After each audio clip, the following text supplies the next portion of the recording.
اس وقت میری عمر 87 سال ہے۔ بڑھاپے کی وجہ سے ہاتھ میں خفیف سا ریشہ آ گیا ہے۔ اگرچہ میرا قلم صحیح طور پر حروف لکھ نہیں پاتا، مگر اللہ نے حافظی کے معاملے میں مجھ پر بڑا ہی کرم کیا ہے۔ مجھے بچپن سے آج تک کی باتیں یاد ہیں۔ ان میں کچھ واقعات تو اتنے پراسرار ہیں کہ ابھی تک میرے ذہن میں جو کہ تازہ ہے۔ انہی میں سے ایک واقعہ سنا رہا ہوں۔ ہم بھارت میں آگرہ شہر میں رہتے تھے۔ مجھے بچپن ہی سے پہلوانی کا شوق تھا اور کشتی میرا پسندیدہ کھیل تھا۔ میرے بابا جان نے میرا شوق دیکھ کر مجھے اکھاڑے میں کسرت اور پہلوانی کے داؤ پیچ سیکھنے کی اجازت دے دی۔ ہمارے گھر سے ذرا دور گنگا کنارے ہرٹ پاک واقع تھا۔ وہاں استاد جعفر حسین کا اکھاڑا تھا۔ میں وہاں کشتی کے داؤ پیچ سیکھنے کے لیے جانے لگا۔ اس وقت میری عمر 16 سال کے لگ بھگ تھی۔ اس عمر میں جہاں شوق نرالے ہوتے ہیں، وہاں جوش اور جنون بھی بہت زیادہ ہوتا ہے۔ میں دن رات یہی سوچتا رہتا کہ کس معروف پہلوان کو چت کر دوں تو میرا اس علاقے میں شہرہ ہو جائے گا۔ صبح فجر سے بہت پہلے اٹھ کر میں اکھاڑے کا رخ کرتا۔ اس وقت وہاں کوئی دوسرا نہیں ہوتا تھا، لہذا میں اکیلا کسرت کرتا اور کشتی کی مشقیں دہراتا رہتا۔ اپنی غذا کا خاص خیال رکھتا۔ استاد جعفر حسین میری کشتی میں روز بروز بڑھتی مہارت سے بہت خوش تھے۔ انہوں نے ایک دن مجھے سب کے سامنے بہت شاباشی دی اور بتایا کہ آئندہ ماہ منعقد ہونے والے نہر کے میلے میں میری کشتی ایک معروف سکھ پہلوان اقبال سنگھ کے ساتھ رکھی جائے گی۔ مجھے ڈنڈ پیلنے اور اچھی غذا استعمال کرنے کی بھی انہوں نے تاکید کی۔ میں نے بڑے جوش و خروش سے اس مقابلے کی تیاری شروع کر دی۔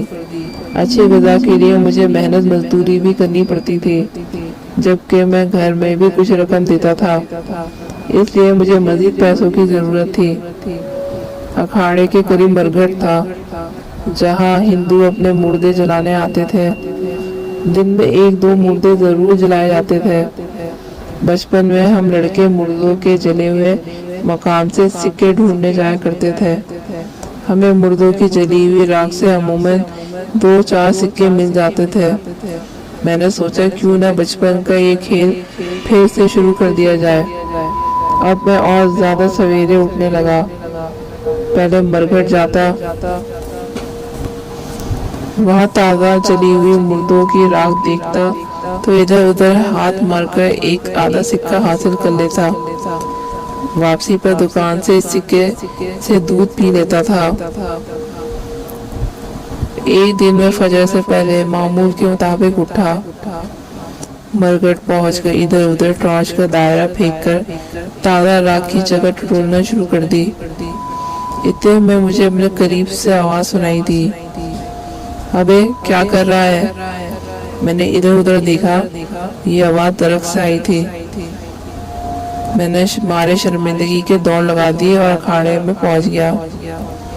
مجھے اسی وقت یہ محسوس ہوا تھا کہ کوئی میرے پیچھے دوڑتا آ رہا ہے، مگر اکھاڑے میں پہنچنے کے بعد مڑ کر دیکھا تو کوئی دکھائی نہیں دیا۔ میں نے اطمینان کا سانس لیا، ورزش کے لیے کپڑے اتارے، لنگوٹ باندھا اور اکھاڑے میں کود کر تال ماری۔ عین اسی وقت دھپ سے آواز آئی۔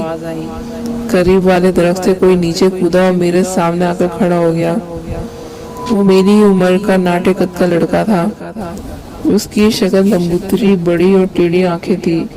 وہ کہنے لگا، اچھا یہ شوق بھی رکھتا ہے، چل تو پھر آج مجھ سے مقابلہ کر، تو نے تال ماری ہے، میں زور کروں گا۔ اس نے پہلوانی زبان میں مجھے مقابلے کی دعوت دی تھی، جو میں نے یہ جانے بغیر ہی قبول کر لی کہ یہ لڑکا کون ہے۔ ہم دونوں گتم گتا ہو گئے۔ میں نے اس کو دھوبی باڑھ کر داؤ مارا، وہ نیچے ہو گیا، میں اوپر آ گیا، مگر پلک جھپکنے میں وہ اوپر آ گیا۔ کیسے؟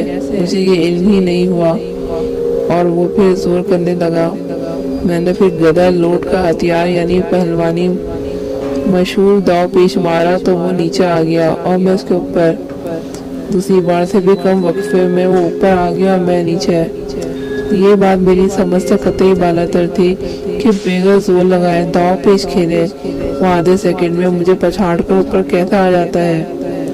میرا ہر زور اور داؤ پیچ اس کے آگے بچوں کا کھیل ثابت ہو رہا تھا۔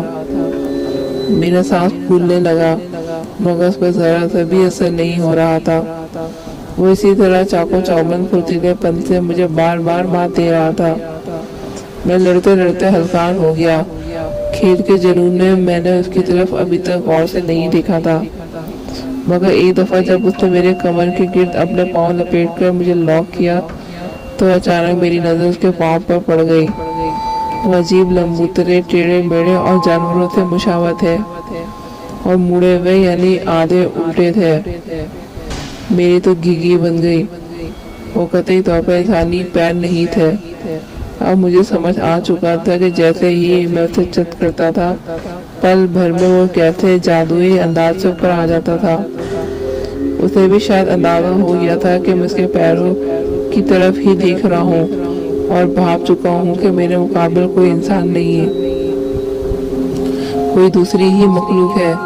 تو یقین مانیے وہ ایک دم ہی بھاگ کھڑا ہوا اور تیزی سے صرف اپنے پنجوں کے بل درخت پر تیزی سے چڑھتا ہوا نگاہوں سے اوجھل ہو گیا۔ میں نہ جانے کتنے ہی روز اس واقعے کے شدید زیر اثر رہا، مگر پھر اس واقعے کے بعد سے فجر سے پہلے اکھاڑے جانے کا معمول بدل لیا۔ چینل لائک کریں، سبسکرائب کریں اور بیل بٹن پر کلک کریں۔